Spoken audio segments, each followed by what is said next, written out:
Chapter 4. A Day in the Country. Between 8 and 9 o'clock in the morning, a dark leaden-colored mass is creeping over the sky towards the sun. In a minute there will be a spurt of May rain and a real storm will begin. Fiokla, a little beggar girl of 6 years old, is running through the village, looking for Terenti the cobbler.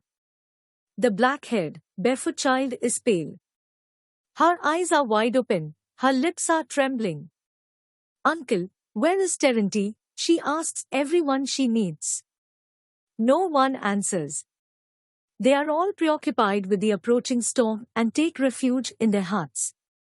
At last, she meets Silanti Silich. "Uncle, where is Terenti?" "At the kitchen gardens," answers Silanti. The beggar girl runs behind the huts to the kitchen gardens and finds Terenti. The tall old man is standing near the vegetable plots, looking with drowsy, drunken eyes at the dark storm cloud. "Uncle Terenti," the black-haired beggar girl addresses him. "Uncle, darling." Terenti bends down to Fiokla. "Ah, servant of God, Fiokla," he says, lisping tenderly, "where have you come from?" "Uncle Terenti," says Fiokla with a sob. "Brother Danilka has had an accident. Come along." "What sort of accident?" "Of, what thunder! Holy, holy, holy! What sort of accident?" In the Count's copse Danilka stuck his hand into a hole in a tree, and he can't get it out. "Come along, uncle, do be kind and pull his hand out." "How has he put his hand in?" "What for?" "He wanted to get a cuckoo's egg out of the hole for me. The day has hardly begun and already you are in trouble," Terenti said. "Well, what am I to do with you now?" "I must come." "You naughty children. Come, little orphan." Terenti comes out of the kitchen garden and begins striding down the village street. Fiokla can hardly keep up with him. They come out of the village and turn towards the Count's copse. It is about a mile and a half away. It grows dark. "Holy, holy, holy," whispers Fiokla. The first raindrops begin to fall. A big raindrop falls on Fiokla's cheek and glides like a tear down her chin. "The rain has begun," mutters Terenti. "That's fine, Fiokla, little girl. The grass and the trees are fed by the rain, as we are by bread. The only sound is the patter of rain dropping." "We shall get soaked, Fiokla," mutters Terenti. "There won't be a dry spot left on us." "Ho ho, my girl. It's run down my neck. But don't be frightened, silly. The grass will be dry again, the earth will be dry again, and we shall be dry again. There is the same sun for us all."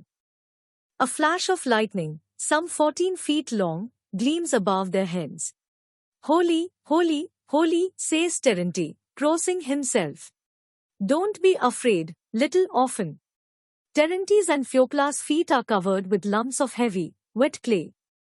But, at last, they go into the Count's copse. "Where is Danilka?" he asks. "Lead me to him." Fiokla leads him into a thicket, and after going a quarter of a mile, points to Danilka. "A terrible lot of thunder, Terenti.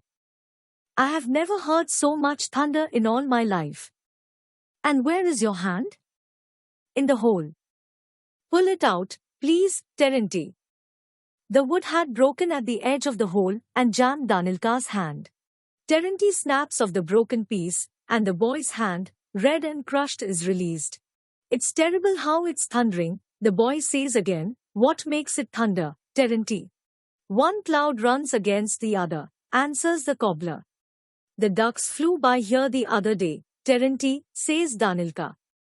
"They must be nesting in the Gnilya Zamyshtita marshes. Fiokla, would you like me to show you a nightingale's nest?"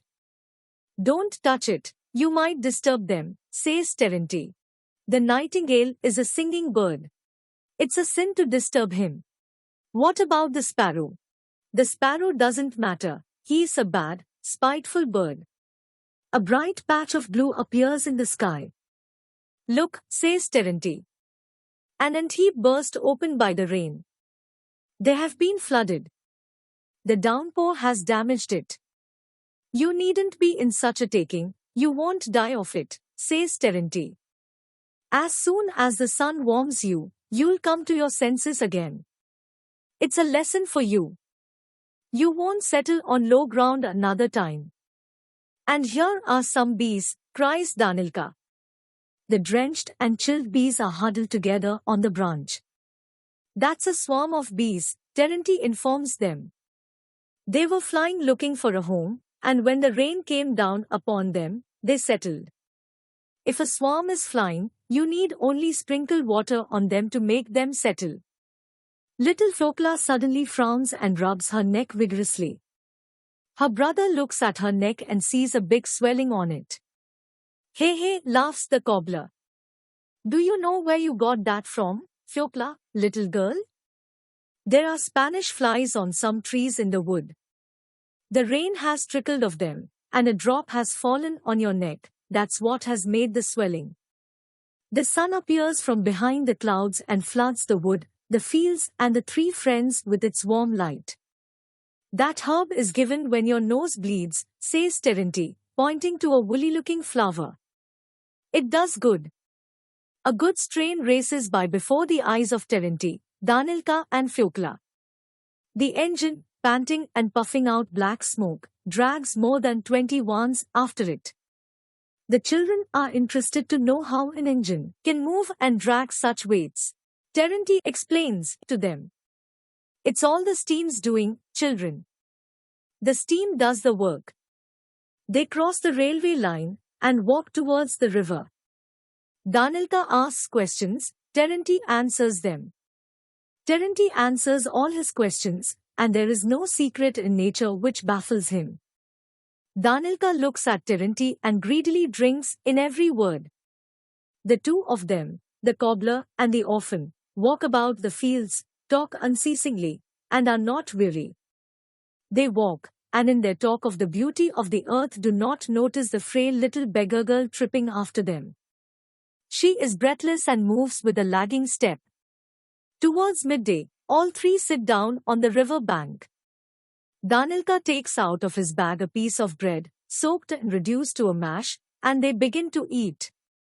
Terenti says a prayer when he has eaten the bread, then stretches himself on the sandy bank and falls asleep. Only towards the evening wanderers return to the village.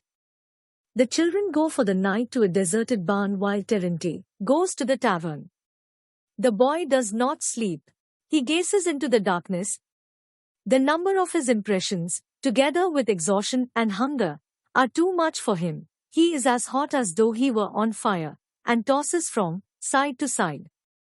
He longs to tell someone all that is haunting him now in the darkness and agitating his soul, but there is no one to tell. Fiokla is too little and could not understand. I will tell Terenti tomorrow, thinks the boy. The children fall asleep thinking of the homeless cobbler, and in the night, Terenti comes to them, makes the sign of the cross over them, and puts bread under their heads.